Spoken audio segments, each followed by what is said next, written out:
Donc j'ai le plaisir de... Donc Rémi Barniaud, associé au département GI-Cube de Deloitte. J'ai le plaisir de vous présenter Laurent. Je ne sais pas si tu veux peut-être te présenter rapidement. Ou... Bonjour à toutes et à tous. Merci de m'avoir invité déjà. Donc moi je suis Laurent Bedel. Donc je travaille au CEA à Grenoble, dans un institut qui s'appelle le LITEN, mais je vais détailler un petit peu après. Et au LITEN, je suis chargé d'affaires. Excellent. Donc Lucille vous a présenté cette diapo qui montre les 3 critères principaux pour obtenir des subventions. Il faut avoir que le projet ait éventuellement un caractère innovant, un impact économique et social, un impact environnemental. Et il y a un 4e petit critère sur le côté qui est, dans certains appels à projets, obligatoire, mais dans la plupart des appels à projets, qui peut être très bénéfique. Et c'est le critère d'avoir un projet où un membre du consortium est un laboratoire privé ou une université. Ça, c'est quelque chose qui va souvent bonifier le projet.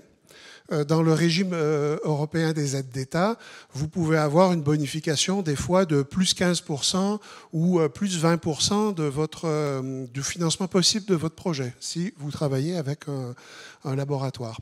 Donc c'est dans ce sens-là que c'est pour ça qu'on a invité aujourd'hui Laurent du CEA pour discuter un petit peu plus en détail de ces sujets-là et comment ça fonctionne et quelles sont les bonnes pratiques et les difficultés et les challenges qu'on peut relever.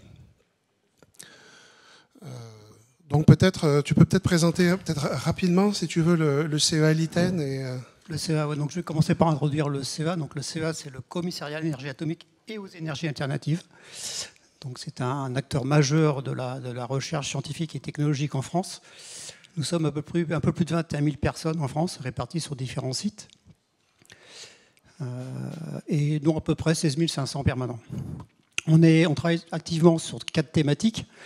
Donc la thématique de la défense et sécurité, donc ce sont des missions très anciennes du CEA. On travaille aussi sur les énergies bas carbone, donc on va retrouver évidemment le nucléaire et aussi les énergies renouvelables. On travaille aussi sur d'autres aspects comme les technologies du numérique et les technologies de la santé. Alors, c'est la suivante. Voilà. Le LITEN donc, est un institut au sein du CEA, donc, qui travaille principalement sur la transition énergétique, qui développe des nouvelles technologies pour l'énergie. On est à peu près 1000 personnes, donc on est répartis principalement entre Grenoble, Chambéry et un petit peu sur Cadarache. Donc on a 180 doctorants et post-doctorants. On travaille beaucoup en partenariat industriel. Notre source de financement, on a une partie de subvention qui représente à peu près un tiers, on va dire un gros tiers.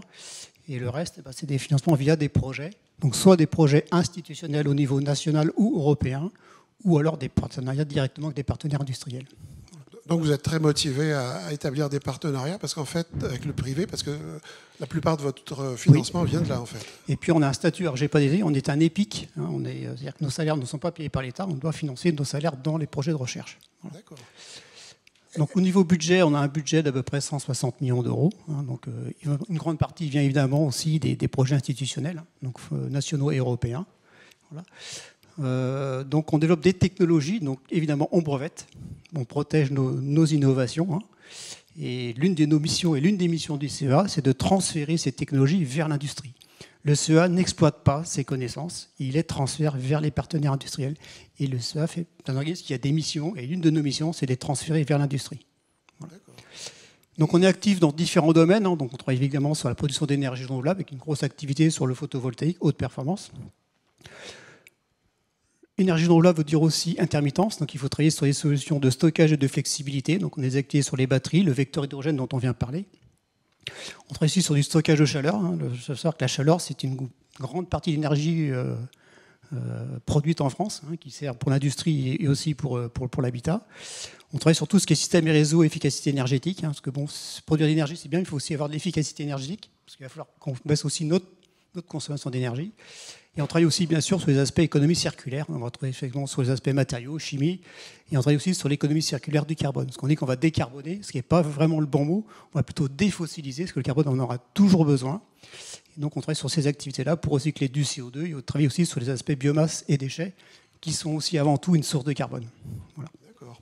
Et donc, dans tous ces partenariats là, qui font 2/3 de votre financement, les partenariats avec les entreprises privées, j'imagine qu'il y a pas mal de projets subventionnés. Ou est-ce que vous êtes en partenariat, par exemple, sur des programmes français pour essayer d'aller chercher des subventions? Est-ce que tu pourrais donner quelques exemples peut-être de projets? Je finis juste. Alors c'est juste un petit focus sur le département dont je fais partie, moi, au sein du LITEN. Et donc, je monte des projets plutôt collaboratifs dans ce département. Et on retrouve aussi les technologies d'hydrogène. Donc, on a parlé de Genvia. Donc, ce qu'il faut savoir, c'est que la technologie des électrolyseurs Genvia sort des laboratoires du CEA. Voilà. Donc, c'est une JV dont le CEA participe avec Genvia. Donc on travaille sur les aspects production d'hydrogène, évidemment. On travaille aussi sur le stockage d'hydrogène avec ce qu'on appelle des LOC, donc des molécules organiques. Donc on va hydrogéner, déshydrogéner pour le transporter. On travaille aussi sur tout ce qui est comportement des matériaux sous hydrogène, parce que l'hydrogène est intéressant, mais il peut fragiliser certains matériaux. Donc on travaille sur ces aspects-là. On travaille beaucoup sur les aspects thermiques, parce que la chaleur est, comme je dis, une source une énergie qu'on utilise beaucoup. En France et dans le monde entier d'ailleurs. Donc on travaille sur tout ce qui est valorisation de la chaleur, son captage, son stockage, sa valorisation, sa conversion pour faire du froid, pour refaire de l'électricité. Voilà, on travaille sur tous ces aspects-là. Et l'économie circulaire du carbone dont j'ai parlé un petit peu avant. Et surtout, un point important, c'est qu'on développe des technologies, mais il faut vérifier qu'elles ont un sens économique et environnemental. Donc on a toute une équipe qui travaille sur ces aspects-là pour vérifier que ces technologies ont du sens. Voilà. On a eu la chance de travailler ensemble sur certains projets et vous êtes particulièrement fort dans les modèles de calcul de réduction des gaz à effet de serre pour différentes technologies. Voilà un petit message pour nos partenaires. Les solutions qu'on développe, effectivement, il faut qu'il y ait un gain environnemental, autrement ça n'a pas de sens. Bien sûr. Et alors si on reste sur cette slide-là, est-ce qu'il y aurait dans ces domaines-là quelques exemples que tu pourrais partager avec nous de partenariats que vous avez eus? On monte des partenariats pour financer des projets, pour des développements technologiques, pour faire monter en maturité. Parce que, comme je dis, le but, c'est de transférer l'industrie, donc il faut monter en maturité. Et à un moment donné, il faut qu'il y ait une transition entre le CEA et le partenaire industriel. Et donc, c'est là qu'on monte des projets collaboratifs de démonstration, par exemple. Donc, on a pas mal d'exemples. Donc là, je vais focaliser sur un exemple qui est connu, qui est un petit peu plus ancien, mais qui est toujours opérationnel. C'est un projet qu'on a monté avec la société GRT Gaz, donc qui s'appelle Jupiter 1000, qui est un démonstrateur de power to gas, donc conversion d'électricité vers un vecteur gaz. Donc hydrogène et méthane de synthèse qui est injecté dans le réseau de transport de GRT Gaz. Donc ce projet se situe à Fos-sur-Mer. Donc c'est un projet multipartenaire. Donc il y a GRT Gaz qui est le porteur, parce que le CEA ne peut pas être porteur d'un tel projet. C'est toujours un partenaire industriel. Donc c'est GRT Gaz qui le porte. Il y a plusieurs partenaires. Il y a Teria qui est le deuxième transporteur de gaz en France. On retrouve aussi les acteurs de la chaîne de la valeur. Donc on retrouve McPhy qui est un fournisseur d'électrolyse pour produire l'hydrogène. On retrouve l'Eurolot qui fait le captage CO2 sur une usine qui était à Scométal sur Fos-sur-Mer pour récupérer le CO2. On retrouve un acteur sur les réacteurs qui s'appelle Kimod pour convertir donc, cet hydrogène et le CO2 en méthane de synthèse. Après, on retrouve la Compagnie nationale du Rhône qui est un fournisseur de NR en France, donc qui font d'électricité donc, au site. On retrouve aussi RTE parce que c'est un intérêt, c'est pour équilibrer les réseaux électriques. Donc c'est un partenariat complet qui couvre toute la chaîne de la valeur. Voilà. Donc un projet comme ça demande du temps. Donc nous, on était actifs depuis le début dans ce projet-là, dès le montage. On a discuté beaucoup avec GRT Gaz pour voir le concept du projet, identifier les partenariats, monter les dossiers. Donc c'est un projet PIA, d'investissement d'avenir, financé en partie par l'ADEME, qui est aussi supporté par la région PACA, qui finance aussi une partie du projet. Il y a aussi des fonds FEDER qui sont des fonds européens. Et dans ce projet-là, le CEA travaille sur la partie conversion du CO2 en méthane de synthèse.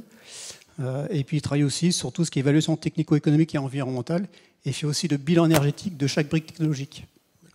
Alors, c'est des montages, on voit, assez compliqués. Il y a beaucoup de partenaires en jeu. Oui. On voit que les dossiers peuvent être un peu difficiles à monter. Est-ce que tu as quelques bonnes pratiques, 2-3 bonnes pratiques à partager avec notre audience pour comment faire quand on est dans un partenariat un peu complexe comme ça pour réussir? Alors il faut un industriel motivé, c'est clair, parce que c'est vrai que ça prend du temps. Si je prends le cas de Jupiter, c'est un dossier on a mis près de 2 ans entre l'idée et le lancement du projet, donc c'est quelque chose qui est quand même assez long comme processus. Donc effectivement un partenaire industriel qui soit très moteur, Donc nous, on accompagne, mais nous, on n'est pas, enfin, on monte pas les dossiers avec, enfin, on aide, mais on monte pas les dossiers. Après, il faut identifier les partenariats. Enfin, voilà, c'est beaucoup de temps, c'est beaucoup d'investissement et pour y arriver. Mais ce que je comprends aussi, c'est que vous avez aussi une équipe au CEA qui aide à la gestion du partenariat et au côté un petit peu, je dirais, administratif des demandes de subventions, du reporting aussi. Hein. Alors, au niveau européen, on a une équipe effectivement qui est en place au niveau du LITEN, qui connaît bien toutes les sources de financement au niveau européen. Et il y a aussi des relais dans les départements et dans les services, donc qui aident aussi au montage de projets. Donc effectivement, on peut conseiller aussi les partenaires industriels sur quel type d'appel d'offres pourrait correspondre à ce que l'on cherche à faire. Voilà, mais oui, effectivement, on a comme des équipes au sein du LITEN qui aident. Après, on ne monte pas le dossier seul, on travaille souvent avec des consultants, donc certains, dont Deloitte par exemple, c'est arrivé récemment. Hein. Mais effectivement, on travaille aussi avec des consultants pour aider au montage de dossiers. D'accord. Alors, au-delà de la complexité inhérente d'avoir 5, 6, jusqu'à 10 partenaires sur un même projet, quels seraient, selon toi, les plus grands défis à ce type de projet multipartenaire ? Les défis qu'il peut y avoir, c'est que... Alors, les problématiques qu'il peut y avoir, c'est que quand on travaille dans des projets comme ça collaboratifs, il faut que les partenaires industriels se mettent d'accord entre eux. Donc il y a toujours des règles au niveau de la propriété intellectuelle. Donc c'est des aspects qu'il faut traiter en amont du dossier, hein, parce qu'une fois que le dossier est monté, après il faut faire le projet. Donc il faut qu'au niveau de la propriété intellectuelle, il y ait des accords entre les partenaires, évidemment. Ouais. Ça, c'est quelque chose de très important. Et puis comme j'ai dit, il faut que les partenaires soient vraiment... Enfin, il y a une motivation des partenaires, hein, tout à fait. Hein, voilà. D'accord. Alors l'API, si je reviens, puisque tu le mentionnes, on entend souvent des histoires... on va dire des histoires d'horreur, des fois, de certains industriels qui disent « Ah, j'étais avec tel organisme, tel labo public, ça a pris 2 ans de négocier l'API, on pensait qu'on s'en sortirait jamais, etc. » Qu'est-ce que tu pourrais dire à un industriel qui voudrait se lancer avec le CEA ou un autre labo par rapport à cet exercice particulier de répondre en commun à un appel à projet français ou européen? Qu'est-ce qui pourrait distinguer Alors, le CEA est un organisme qui existe depuis après la Seconde Guerre mondiale, hein, qui a été ouvert en 1945, donc qui travaille sur des technologies depuis très longtemps. Il a acquis un savoir-faire depuis très longtemps, beaucoup de connaissances. Il pose des brevets, effectivement. Quand on travaille avec un partenaire industriel, il bénéficie de tout ce background que l'on a, qu'on a acquis dans le passé avec des brevets, etc. Donc s'il va exploiter ces connaissances, il faut qu'il y ait un juste retour des choses vers le CEA. Après, il faut pas se tromper, le CEA vit de R&D, il travaille sur de la R&D, il ne vit pas de licence. Voilà. Mais il y a juste un retour des choses. Et puis au niveau des brevets, c'est un certain coût de maintenir des brevets, de déposer des brevets, les défendre. Donc une partie des redevances servent aussi à financer cette partie-là. Ce que je comprenais, par exemple, c'est que dans beaucoup de réponses à appel à projet, il y a du background IP que la plupart des partenaires conservent, et chaque partenaire va développer sa propre part et va avoir donc sa propre IP. Et à ce moment-là, la discussion, elle est en général assez courte. Elle n'est pas. Non, effectivement, le background de chacun lui appartient et ça lui appartient. Donc il n'y a jamais de remise en cause de ça. Dans un projet collaboratif, s'il y a de la nouvelle propriété intellectuelle qui est générée pendant le projet, dans ce qu'on appelle du foreground, on suit ce qu'on appelle la règle classique, c'est propriété à l'employeur de l'inventeur. C'est-à-dire que si quelqu'un du CEA a l'idée, l'idée appartiendra au CEA, le brevet appartiendra au CEA. Si l'idée vient d'une personne qui travaille chez un industriel, le brevet appartiendra à l'industriel. Et si l'idée est commune, ce sera une copropriété sur le brevet. Sauf si l'un des 2 partenaires... ne veut pas porter le projet, ne veut pas financer le brevet, quoi. D'accord. Mais il n'y a pas de... Moi, j'ai rarement vu quand même des blocages où on n'y arrive pas. Voilà. C'est important. Oui. Mais c'est juste un retour des choses. Hein. Il y a eu un investissement d'ICEA, donc s'il y a exploitation, génération de bénéfices derrière, on demande un retour des choses. Voilà. Mais ça ne remet pas en cause la viabilité du produit qui sera industrialisé derrière. D'accord. Donc là, on a parlé avec toi rapidement des partenariats que vous avez eus au niveau français. Je vais faire un petit aparté de 5 minutes pour vous présenter rapidement le Fonds européen de l'innovation. Pourquoi je vous le présente ? Parce que c'est, on va dire, le dispositif le plus généreux qui est disponible en Europe. Si vous avez un projet de 300 millions d'euros, 600 millions d'euros, 1 milliard, 2 milliards, pour avoir des investissements des financements à la hauteur de vos attentes sans passer par un processus de notification, c'est le fonds de l'innovation. Alors le fonds de l'innovation, si vous voyez où est-ce qu'il se situe, c'est entre la phase pilote, démonstration, jusqu'à industrial scale-up, jusqu'à la mise à l'échelle industrielle. C'est à peu près dans cette phase-là des projets que ça se passe. C'est pas une aide d'État, c'est une subvention européenne, donc ouverte à la compétition des 27. Et c'est aussi possible, et c'est même souhaitable, notez-le bien, souhaitable, de combiner avec le soutien public d'un État membre. Par exemple, avoir une partie du projet financé par France 2030 et une partie par l'Innovation Fund. Il est financé comment? Alors, il est financé grâce au système d'échange de quotas européen. EU ECTS en anglais. Donc, plus le prix du carbone est élevé et plus il y a des sous dans le fonds de l'innovation. Au début, il y avait un budget de 10 milliards quand ça a été démarré en 2020. Là, maintenant, on est rendu à 40 milliards. Donc, il y a le prix du carbone qui a beaucoup augmenté, ça c'est sûr, et aussi plus d'efforts qui ont été mis. Qu'est-ce que ça va financer? Alors vous allez voir, c'est extrêmement large et c'est ça qui le rend intéressant. Il y a beaucoup d'appels à projets, c'est très pointu, c'est très spécifique. Ça, c'est quelque chose de très large parce qu'on va subventionner ce qui s'appelle Energy Intensive Industry, donc les industries qui consomment beaucoup d'énergie. Ça, c'est très large. Donc ça, il y a probablement beaucoup de personnes dans la salle qui peuvent se reconnaître.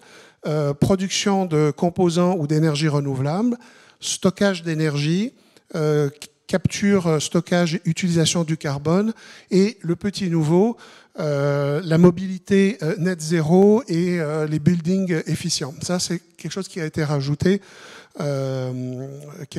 récemment dans les types de projets qui sont subventionnables. Alors, ça a l'air de quoi? Si on regarde un petit peu les stats.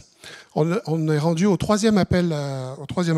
Le premier, c'était en 2021. Donc vous voyez un petit peu la carte. Ça, c'est la carte des gagnants. Regardez en vert. En vert, c'est les grands projets. Grand projet, ça veut dire un projet où il y a plus de 7,5 millions d'euros de dépenses. Typiquement, il y a eu 311 propositions qui ont été déposées et 7 lauréats. Taux de succès de 2%. C'est mieux que l'euro million, mais c'est quand même pas... On est d'accord. Voilà. Alors, une moyenne de 150 millions d'euros de subventions par projet. C'est ça qui en fait l'intérêt, en fait. C'est quand même pas mal de sous. Et alors, pour la première vague, 35% des propositions avaient été rejetées pour cause de non-conformité. Ça vous donne une petite idée de la complexité du dispositif. Il y a le tiers des déposants qui n'avaient pas tout compris. Donc, un dispositif généreux, compétitif, complexe. Deuxième, ça s'est un peu amélioré en 2022.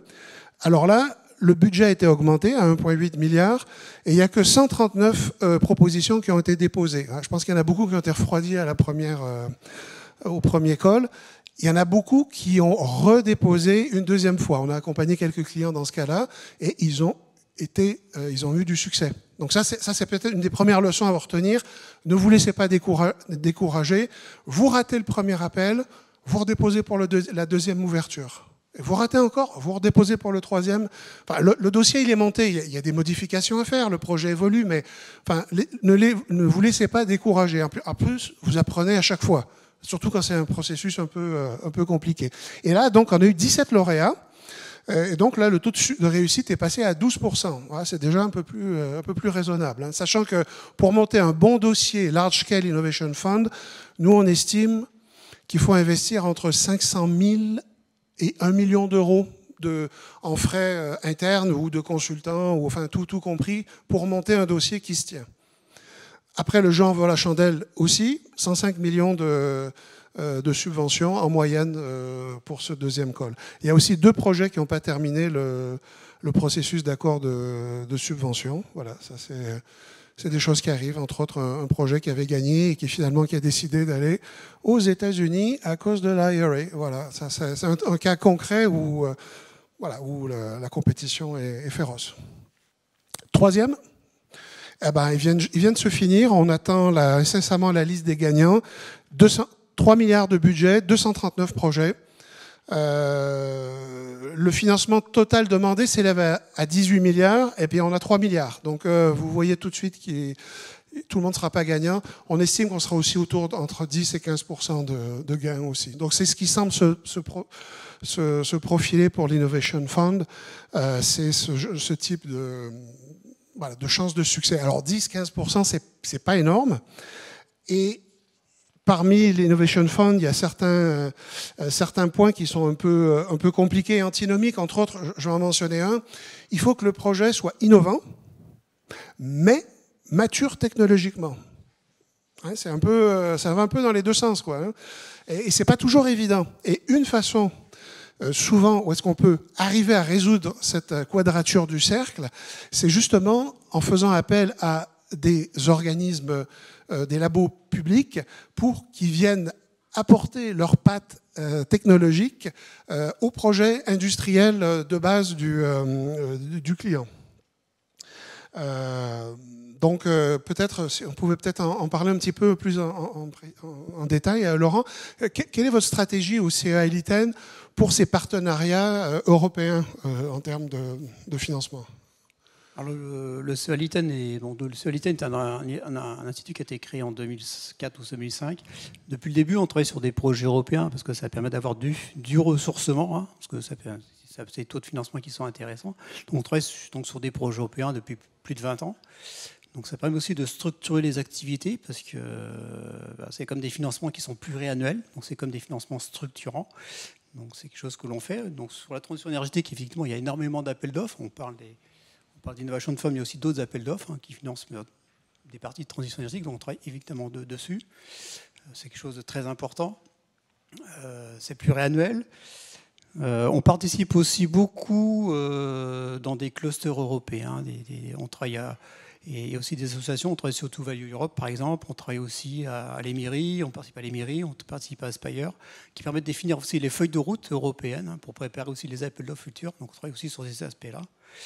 Et après, oui, il faut toujours l'équilibre entre l'innovation, la maturité, parce qu'il y a des appels d'offres à plus basse maturité, plus haute maturité. Donc, il faut toujours travailler cet équilibre entre l'intérêt des industriels d'avoir une technologie, un time to market assez court, finalement, et puis la partie innovation. Donc, évidemment, ça, c'est très important. Ouais.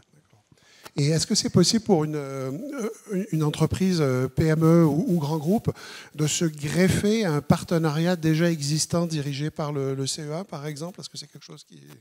Oui. D'ailleurs, les PME sont souvent attendues dans les appels européens pour qu'elles participent. Elles ont des taux de financement qui varient selon le niveau de maturité, mais effectivement, dans des partenariats, il y a souvent des PME qui sont présentes. Après, il faut accepter les règles de partage, c'est-à-dire qu'on va partager comme des connaissances ensemble, donc il faut aussi accepter ces partages de connaissances. Donc, ce qu'on parlait tout à l'heure un petit peu de l'IP, donc il y a toujours un accord de consortium qui permet de gérer ces aspects-là. Donc, c'est pas l'Europe qui l'impose. Enfin, c'est pas l'Europe qui impose le consortium agreement. Ça se négocie entre les partenaires. Après, il y a un modèle type, et c'est là où je disais tout à l'heure, on suit la règle, généralement dans ce type de projet-là, on suit la règle de la propriété à l'employeur de l'inventeur. D'accord. Quel est l'aspect le plus structurant de ces partenariats, au niveau européen, selon ton expérience? C'est vrai qu'on travaille souvent avec des partenaires qu'on connaît depuis longtemps. Il y a une confiance réciproque entre certains partenaires. Bon, des RTO en France, comme le CEA, il y en a d'autres en Europe. Donc il y a des relations, il y a souvent une complémentarité entre nous et eux. Donc on repart souvent ensemble en quelque sorte dans des projets européens. Il y a des partenaires avec qui on travaille en bilatéral, en direct, et puis à un moment donné, pour un développement spécifique, on identifie un appel d'offres et on va aller monter un projet européen.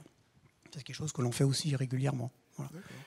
Alors, au-delà de l'intérêt intellectuel et IP qu'on comprend bien, de faire affaire avec un laboratoire public, est-ce qu'il y a un intérêt financier aussi au niveau européen? Oui, parce que les taux... Alors je n'ai pas dit tout à l'heure, mais souvent dans les projets ADEME, etc., souvent il y a une partie de subvention, il y a aussi une partie d'avance remboursable. Voilà. Dans les projets européens, alors, peut-être pas l'Innovation Fund, parce qu'il y a une partie qui est due à la réduction d'émissions de CO2, mais souvent dans les appels européens, c'est uniquement de la subvention. Donc c'est-à-dire qu'il y a l'entreprise si elle n'a pas à rembourser après. Ouais. Donc ça, c'est aussi un avantage. Par contre, quand on monte un projet ADEME, si le dossier correspond bien à l'appel d'offres, il y a de grandes chances que le projet soit accepté. Dans l'école européen, comme tu l'as dit avant, les taux de succès sont ce qu'ils sont.